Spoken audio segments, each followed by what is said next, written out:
Hi, I'm Dominic Patton, and thanks for joining us once again for another installment of Next Generation TV, where we talk to the up-and-comers and movers and shakers of our television industry today. And today, I'm particularly glad to be joined by one of the stars of one of my favorite shows of the past couple of years, Mr. Brian Tyree Henry from Atlanta. What's going on, dude? Thank you, sir. Oh, man. Thank you. Thanks for now, having me. everybody, we're going to talk about Atlanta. We're especially going to talk about Robin's season because it was an amazing season. Okay. But let's also talk about everything else you have going on. I think you have, later this week, you have Hotel Artemis, Yes. Jodie Foster coming out. Yeah. You have, how many other movies? Like you have six other movies Six other movies, I think, yeah. You were on Broadway with Lobby Hero, Yeah. and a lot of people know you from Book of Mormon. Yeah. And you've got other stuff. How do you keep all those characters, all those jobs going?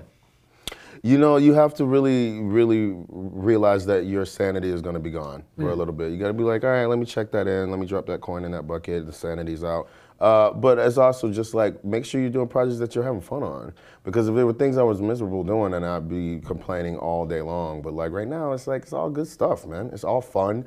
It's all great. It's working with great people and doing really great projects that I care about. So it's like, you know, who cares about sleep? We'll leave sleep aside. It's that kind of summer. Clearly. Give us a sense a little bit about what Hotel Artemis was like for you. Oh, man. Well, one, I got to film in L.A., downtown L.A., which was awesome. And I got a chance to work with Drew Pierce and Jodie Foster. I don't know if you guys have heard of her. But she's, you know what I'm saying? And just another... I got to ask you, did you ask her about Taxi Driver? I didn't. Because it's like, at this point, it's like, this was the first time she's coming back in front of the camera in like 5 years. So I really wanted to just like bask in that. And then I'm also doing a movie with my best friend, Sterling K. Brown. Like, I got to play Bank Robber Brothers with my best friend, so it was unbelievable to do.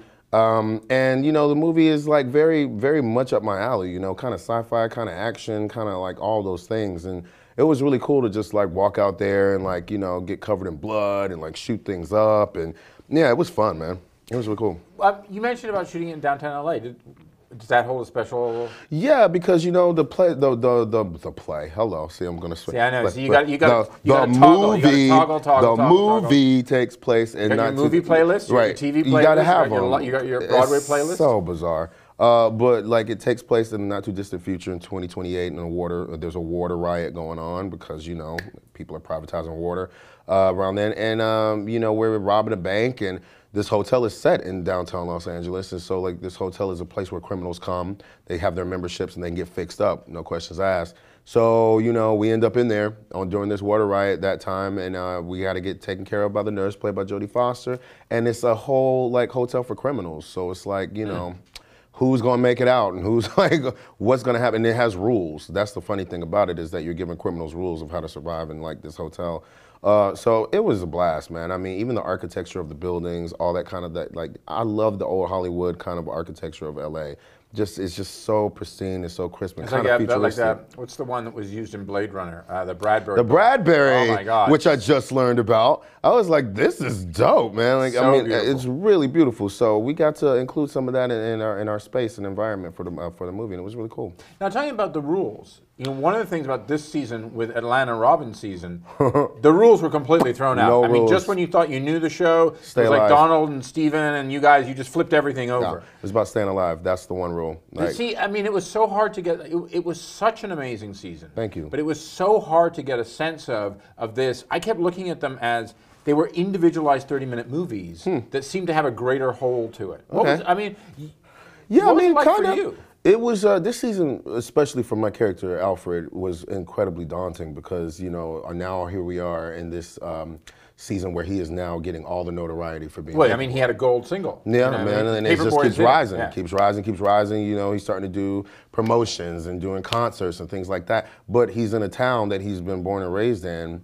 And he doesn't know it anymore because now he has to navigate it as paperboy. Everybody wants something from him. Everybody needs something from him, including his own family and including his friends, including people he doesn't even know. So this season was a little bit all over the place for him because, you know, all these different characters are being introduced in his life. You know, you have the episode with my barber, who apparently I've known forever. Well, let's talk about that because over the season, the way the episode's set up. I mean, there's the episode that's there's a flashback to and Alfred when they were young with the FUBU T-shirt. Yeah. But there are two particular episodes where you were like totally front and center: the barbershop episode and the woods. Yeah.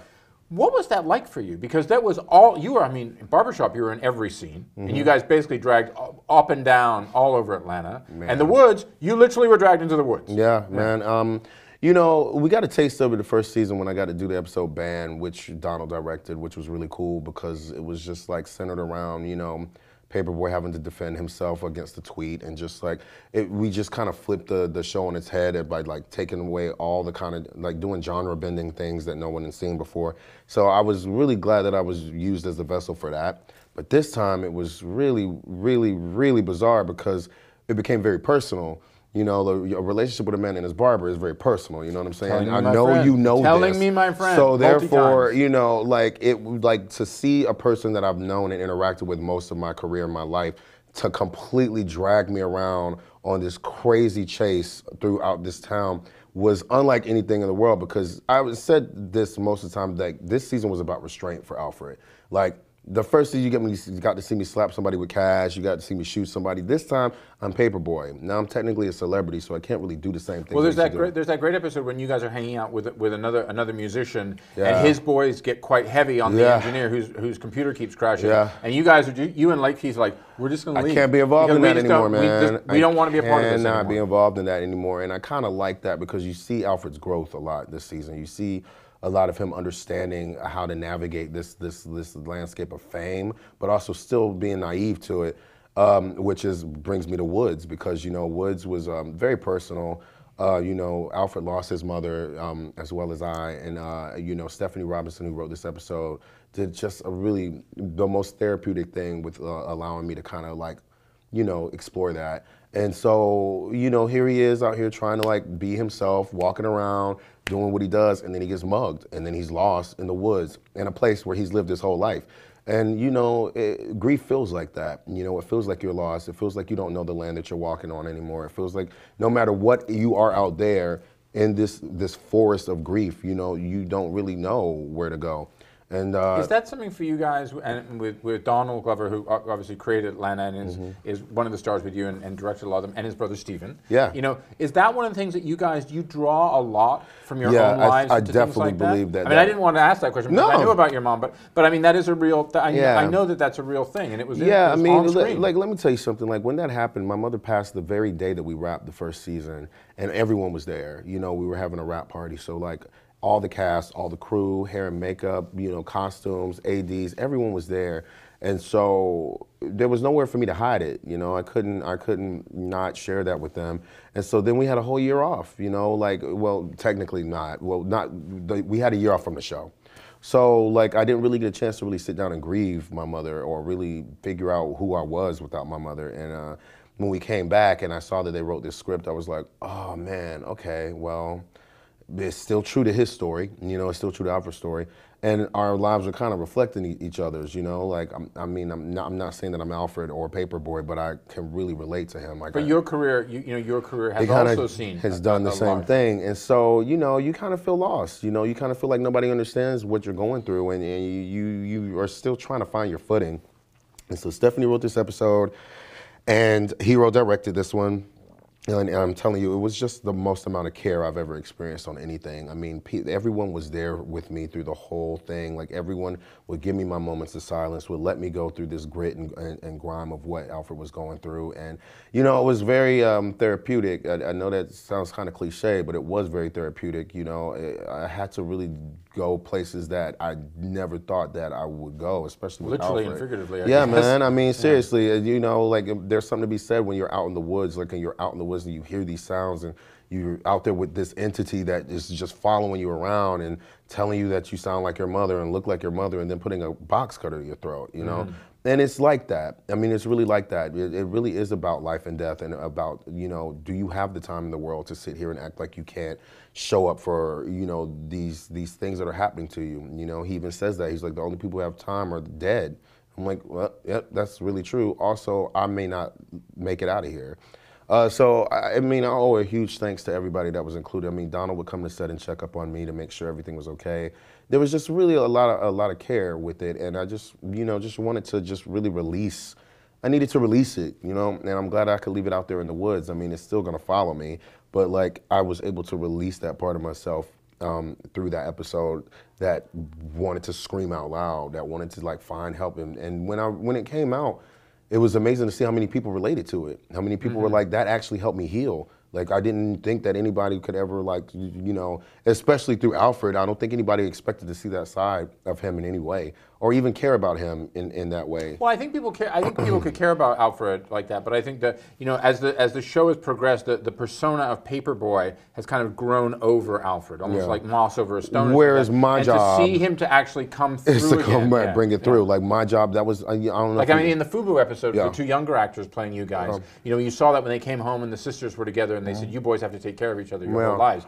You kind of was throwing through and back. Yeah, well, that's why I always call him Alfred. I never call him Paperboy, because I don't ever want to lose that essence of who he is. That is not, Paperboy is who was created by the masses. He is Alfred at all times, and I really want to make sure that that is never lost on me. So therefore, it's like, yeah, with Ern and family, man, like, I mean, you see so many things between Ern and I this season that nothing's sacred anymore. Nothing is safe. Even in north of the border, where we're in pajamas running through this college campus and everything just keeps going wrong for me, he never once takes responsibility for the fact that it may be him, and I have to just let him down. Like, my favorite line is, my next moves have to be my best moves, and I don't know if you gonna shake. Like, you know, so everybody's footing is a little bit jarred this season. Like, there's nothing guaranteed about where anybody's gonna end up or wind up this season, and you know, I think that is a real reflection of like where our lives were going. You know, I think that all four of the characters had their own moments this season where we were just very uncertain about who we were and where we were going. But at the end of the day, what I do love is that we still ended up with each other. And yeah, that's what I wanted. When you talk about the four characters, I always think of the actual city of Atlanta. It is definitely the fifth. Absolutely. And I mean, I know you're from the Carolinas, but what kind of reaction have you had from people in Atlanta about Atlanta? Well, it was very different to go back this time because, like, we filmed the first season, we had a year off. Under the radar. You know, we had a year off, and then when we came back, man, like, you knew that there was just a different sense of awareness that you had to have going through there because everybody knows who we are now, and what's really great about it is that was nothing but love. You know what I mean? It could be easy to be a part of a show where people feel like they have where they own you and they just like want to troll you and drag you. But no, our fans have been absolutely unbelievable. And my favorite thing when I hear the fans speak is like, we needed this. Like, thank you. Like, thank you for doing this. You guys are beacons. You know, like it's really remarkable, and I'm so glad that we represented the city the way that the natives could feel like it's a part of them, because it is theirs. You know what I mean? It's called Atlanta, and Atlanta is definitely another character, if not the character that we're walking on, because it's constantly changing. It has its own universe. It has its extremes, and it's literally the place of like cultivation. Like, it's constantly changing all the time. The Atlanta we went back to this time was not the same as the one we filmed in 2 years ago. So it's the platform in which we live in with this city is unbelievable and can also be scary. You know what I mean? Like, that's why Robin's season was named that way, because literally at this time of year, you know, we were filming in the summer.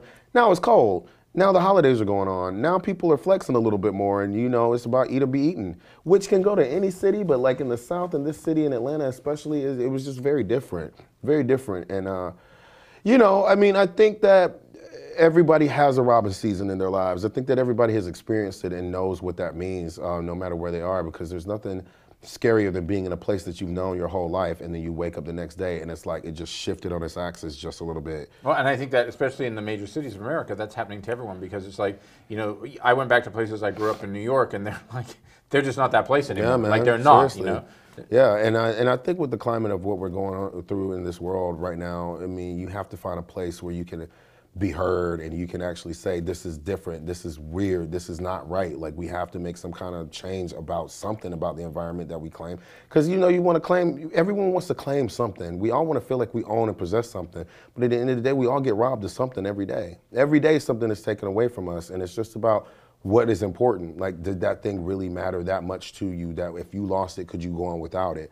And I think that we find this season that no, nothing is that valuable except your existence and you moving forward and your will to live.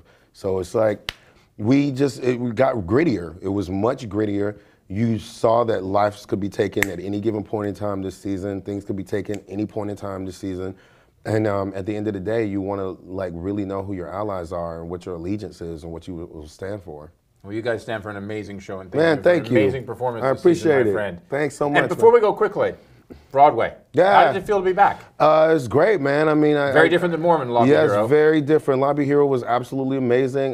You know, to get the Tony nomination for that play was unlike anything in the world. I'm still not really believing it at all. Like, it doesn't feel real. But I'm really glad that the city welcomed me back and gave me the recognition. And I'm very, very, very honored for that. Well, we're very honored to have you with us. Thank you, Brian. Thanks a lot, man. Thank you very much for joining us for this week's installment of Next Generation TV, where you can go back and watch all of the ones we did this year. But you can also go to Deadline.com to find out more of our Emmy coverage and all the breaking news in Hollywood and beyond. Thank you very much.